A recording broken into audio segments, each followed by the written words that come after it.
They thought he was just another old man in a rusty truck, but 45 minutes later, the FBI had cordoned off a police station, and the town would never forget that night. There are stories that live in silence for decades. This is one of them. I'm Untold Veteran Story, and today you're about to witness the story of Walter Briggs, an ordinary man with an extraordinary promise, a promise that outlasted war, politics, and time. If you're here to hear a story that will restore your faith in loyalty, sacrifice, and quiet courage, stay with us. Let us know in the comments where are you watching, and don't forget to subscribe. Tomorrow's story could change the way you see the world. Body. Part 1. The night that changed everything. The rain started shortly after sunset, not a violent storm. Not the kind that snaps trees or floods basements, just a light, steady drizzle that makes the streets glisten like glass under the dim amber street lights. The kind of rain that lulls small towns like Redfield, Missouri, into a deeper silence than usual. Redfield was a place you drove through, not into. Population just over 2,000. A grocery store, to gas stations, and a sheriff's office that hadn't done any real work in over a decade. Everyone there knew each other by name, or at least the make and model of their cars. Rumors spread faster than emergency response. That night, things were business as usual. Kids were indoors doing homework. TVs flickered behind curtained windows, and a few teenagers loitered near the quick-stop parking lot, daring each other to steal candy bars they never actually took. The whole town was sleeping with their eyes wide open, which is why when Sheriff Harris set up a DUI checkpoint on the western edge of town, it was more a matter of routine than necessity. The department had a monthly quota. The checkpoint was just a box to check, a chance to remind drivers to be safe. They were expecting drunk college kids coming home from Springfield. Maybe a few expired registrations, nothing more. Then Walter Briggs arrived. He wasn't speeding. He wasn't weaving. He wasn't even on the radar until the back of his old Dodge pickup truck appeared, its headlights barely piercing the fog, its engine growling like a sleeping bear. The truck itself was a relic, dented, faded, but stubbornly alive. It was as much a part of Walter's identity as the flannel shirts he wore or the thermos of coffee he always carried. Walter had lived in Redfield for nearly 40 years. He was always there, but he never joined in. A polite nod at the post office, a brief hello at the feed store. People didn't know what he did before he retired, and most didn't care enough to ask. In a town like Redfield, if you didn't cause trouble, you were accepted by default. Deputy Chief Carla Evans was the first to wave at him. At first, she didn't even recognize the truck. It wasn't the kind of truck that went out at night, especially in the rain. And Walter Briggs, he never drove after dark. Never. He came to a gentle stop, his hand raised at 10-2. He wore a tan windbreaker, zipped up to his neck, and a black baseball cap that read USS Long Beach, CGN-9. His eyes were calm.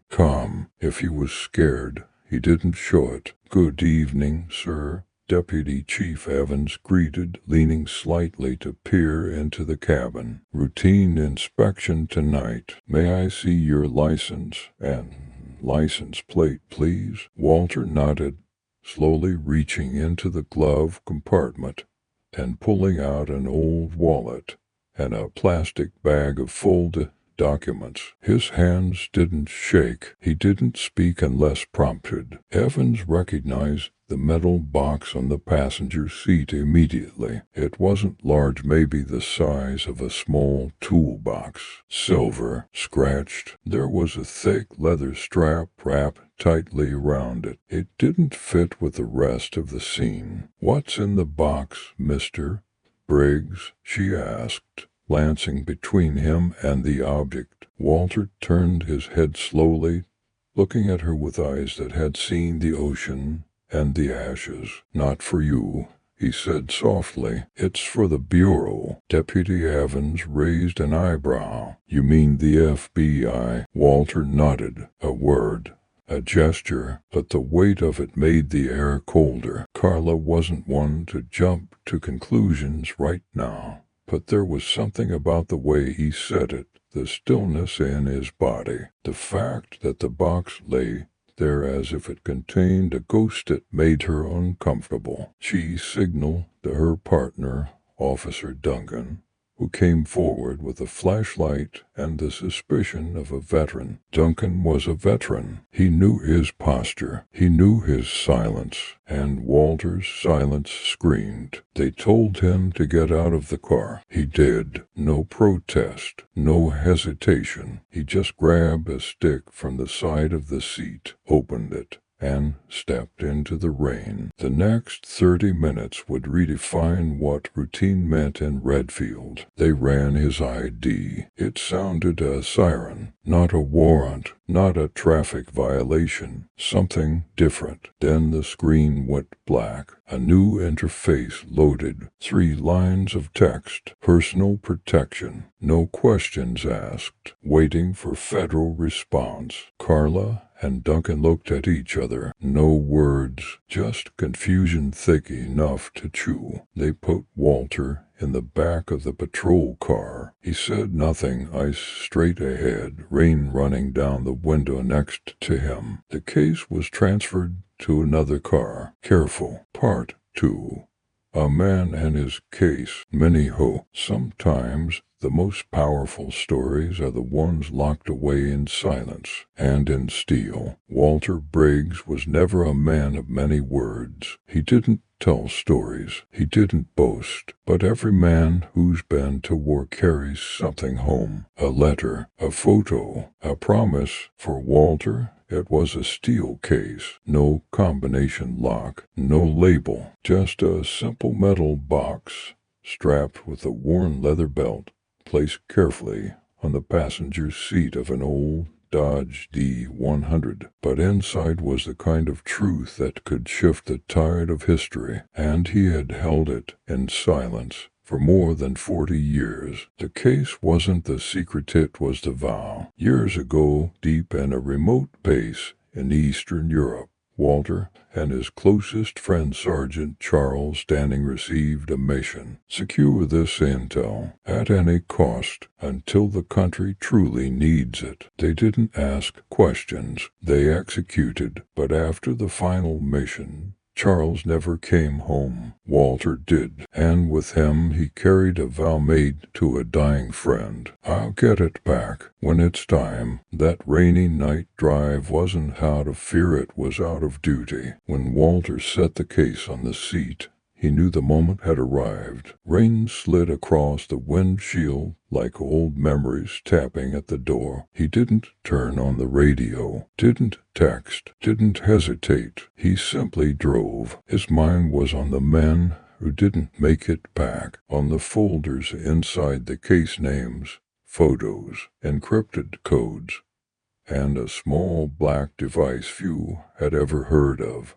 Project Amberwatch. In his mind, questions whispered. Will they remember? Will the truth still matter? Will they laugh if an old man walks into a police station and says, "This goes to the Bureau"? He didn't know, but certainty was never required, only resolve. Red and blue lights ahead. The checkpoint loomed. Walter exhaled. Not fear, just readiness. He shifted the gear, slowed down. His hand remained steady on the wheel, his eyes glancing once more at the case. The same case he'd carried almost a lifetime now for protection. cut for purpose. Visual transition. A slow pan over Walter's wrinkled hands gripping the wheel. A red flash from the patrol car reflected across his windshield. Cut to his eyes deep, steady looking not at the checkpoint ahead, but at decades behind him. Closing narration for part 2. This wasn't just a drive. This was a delivery of trust, of memory, and of a promise kept. Part 3. Suspicion and silence. Sometimes silence speaks louder than defiance. The moment Walter Briggs pulled to a stop at the checkpoint, something shifted. Deputy Carla Evans expected the usual nervous teenager's slurred speech, maybe a forgotten license. What she didn't expect was a man who looked like he belonged in a Norman Rockwell painting. Sitting perfectly still, eyes forward, hands at 10 and 2. She approached with casual professionalism. "Evening, sir. Just a routine check. License and registration, please." Walter handed them over without a word. His movements were precise, calm. Evans's flashlight swept across the cab of the truck and paused. The metal case, small, dented, industrial, and marked, strapped to the passenger seat like it might run away if left unattended. "Mind telling me what's in the case, Mr. Briggs?" Walter's head turned slowly. His voice was gravel, low and firm. "It's not for you. It's for the Bureau." Evans blinked. Not a threat, not an explanation, just a statement that felt carved in stone. She motioned for her partner, Officer Duncan, to join her. He was former military, with a sixth sense for tension. Duncan studied Walter's stance, his posture, his eyes. The man wasn't afraid. He was waiting. They asked him to step out of the vehicle. Walter didn't resist. He opened the door, grabbed his cane, and stood under the drizzle without complaint. Questions followed, short, direct. His answers were even shorter. "Where are you going, Mr. Briggs?" "Doesn't matter." "What's in the case?" Silence. "Are you carrying any weapons?" "No." "Are you refusing to let us inspect the case?" "Yes." That was enough. Duncan retrieved the cuffs. Walter offered his wrists. No anger, no confusion, just quiet submission. They placed him in the back of the cruiser. The rain tapped against the roof in slow rhythm. Walter's gaze remained fixed ahead. The case was gently lifted from the truck and placed in the second vehicle. No one dared open it. Back at the station, the usual chatter fell into silence. When they processed his ID, the screen blinked, then froze. A new interface appeared, bold, unfamiliar text. "Secure the individual. Do not question. Await federal response." Sergeant Mitchell read it twice. No explanation, no override, just a command. He looked at Walter, now sitting in the holding room, alone, still, like he belonged there, like he knew it was coming. The weight of the room shifted. No one said it aloud, but they all felt it. This wasn't a routine check anymore. This was something else entirely, something far bigger than any of them. Closing narration for part 3. He didn't need to raise his voice. He didn't need to resist. His silence was louder than any answer he could have given, and it was that silence that summoned the storm. Part 4. The alert that changed everything. Most alerts come with noise. This one arrived with silence and changed everything. Inside the Redfield Police Department, the lights flickered overhead with the usual hum, but nothing else felt usual. Officer Torres had just finished entering Walter Briggs's information into the system. A quick background check. Standard protocol. Only the system didn't respond the way it should have. Instead of a clean ID verification, A small alert flashed across the screen. Red, then black, then gone. It was fast, less than 2 seconds, but enough to freeze Torres mid-movement. "Did you see that?" he asked, calling over Sergeant Mitchell. Mitchell, a 25-year veteran, leaned over the console. He didn't like unexplained blips, especially when they involved a man in handcuffs who looked like he belonged in a Cold War documentary. Torres clicked back through the system. The screen went blank, then changed. A new interface, not used in years, loaded. Lines of text. Simple. Terrifying. Secure the individual. Do not question. Await federal response. Level 7. Priority immediate. Project Emberwatch. Clearance A3. Mitchell blinked. Torres stared. Neither moved. No warrant. No charges. Just a directive that came from far above their chain of command. This wasn't just a database ping. This was something different, something classified, something federal. He picked up the radio, his voice low, almost hesitant. "This is Sergeant Mitchell at Redfield Station. We have a level 7 alert on a detained individual. Immediate response requested. Possible classified involvement." The dispatcher confirmed. "Understood. Hold position. Federal team en route. 8:28 minutes." And just like that, Redfield Police Station became something it had never been before, a front-line checkpoint for a national secret. Inside the holding room, Walter Briggs sat with the same stillness. He hadn't spoken since arriving, hadn't asked for a lawyer, hadn't demanded anything. He didn't look worried. He looked prepared. Across the hallway, the officers whispered, "Who is he? What's in that case? Why the hell is Washington watching us now?" The air grew heavy, not with fear but with the realization that something irreversible had begun, and whatever it was,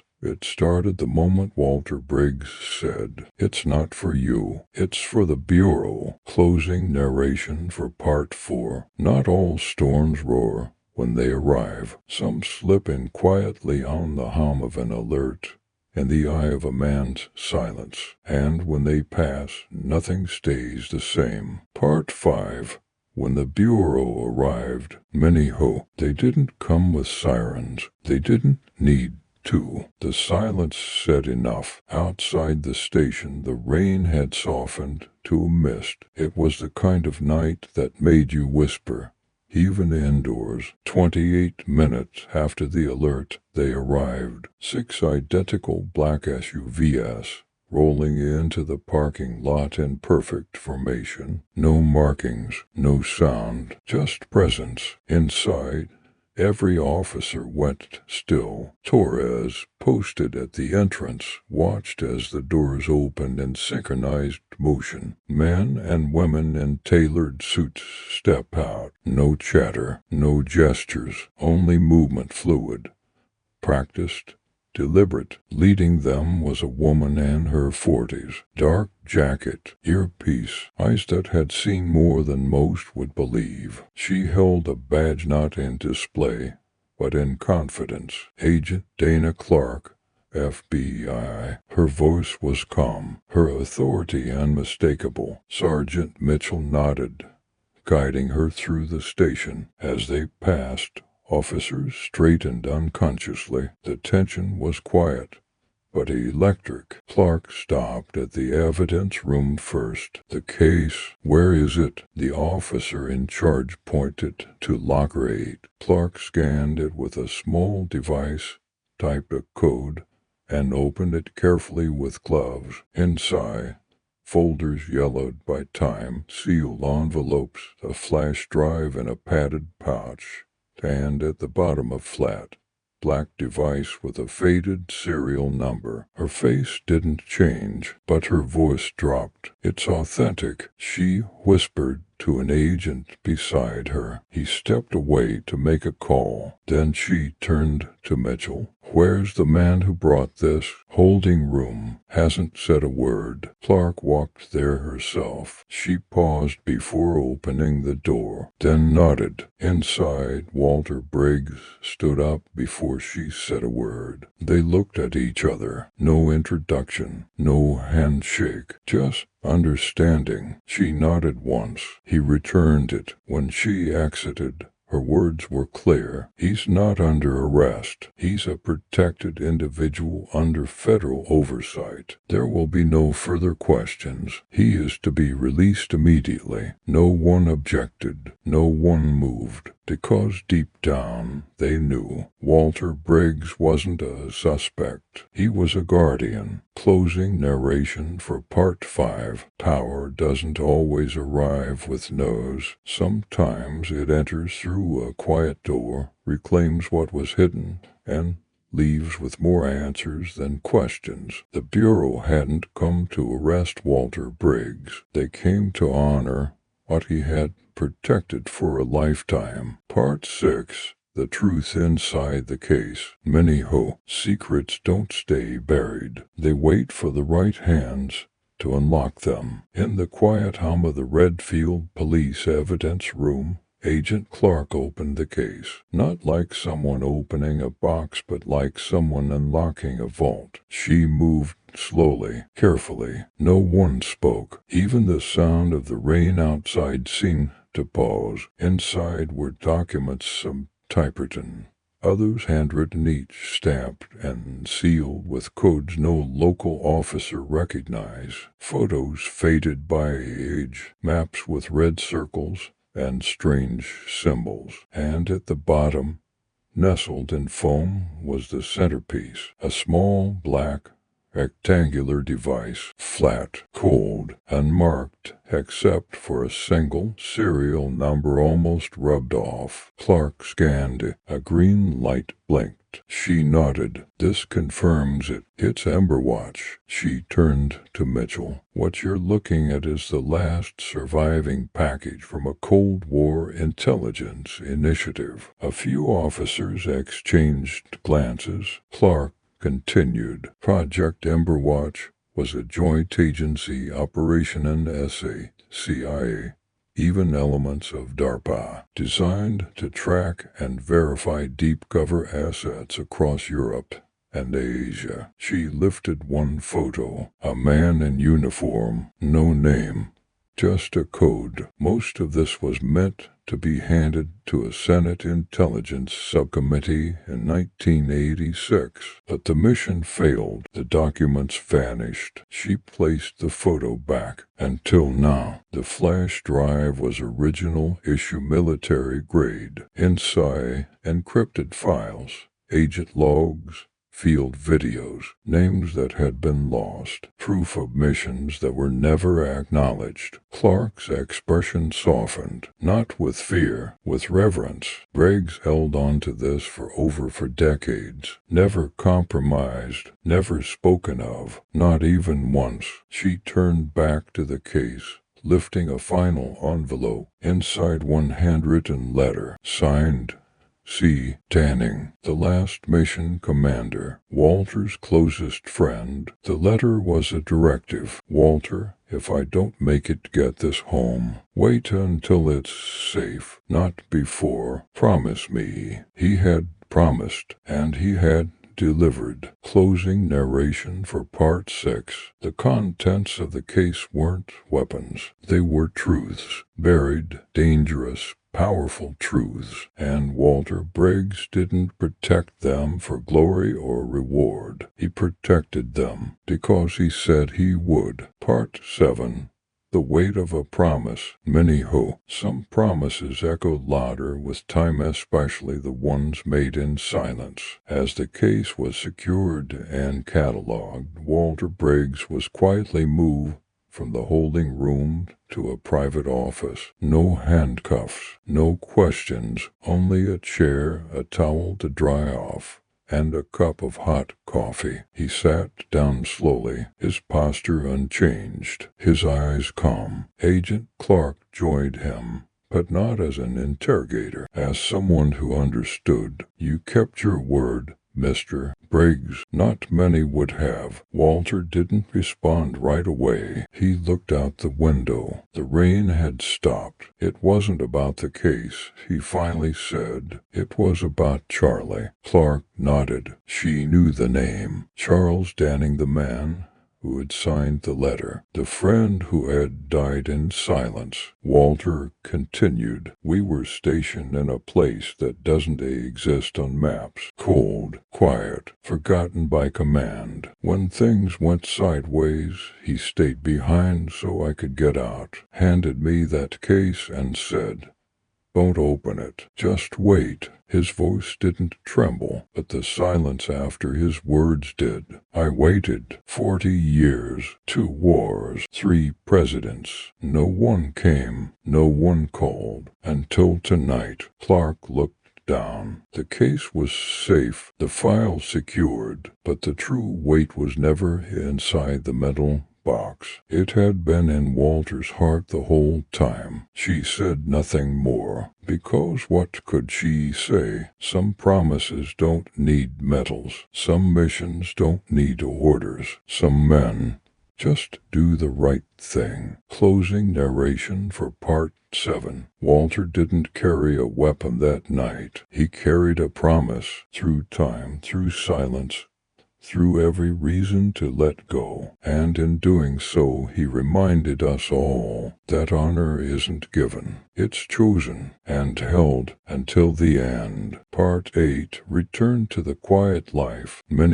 Some men walk away from history, not to escape it, but because they've already fulfilled it. The Bureau left just before dawn. The SUVs pulled away in silence, headlights slicing through the misty dark. Walter Briggs didn't say goodbye. He simply nodded, and they understood. Inside the station, no one rushed to fill out reports. No one asked what came next, because they all knew this chapter had closed, and it had never really belonged to them. Walter returned home that morning. Same old truck, same slow pace. He parked, stepped out, and walked inside his small house on the edge of town. Later that week, neighbors saw him again, at the grocery store, on his porch, feeding the birds. He didn't say much more than he ever had, but people looked at him differently now. Not out of fear, out of reverence. A month later,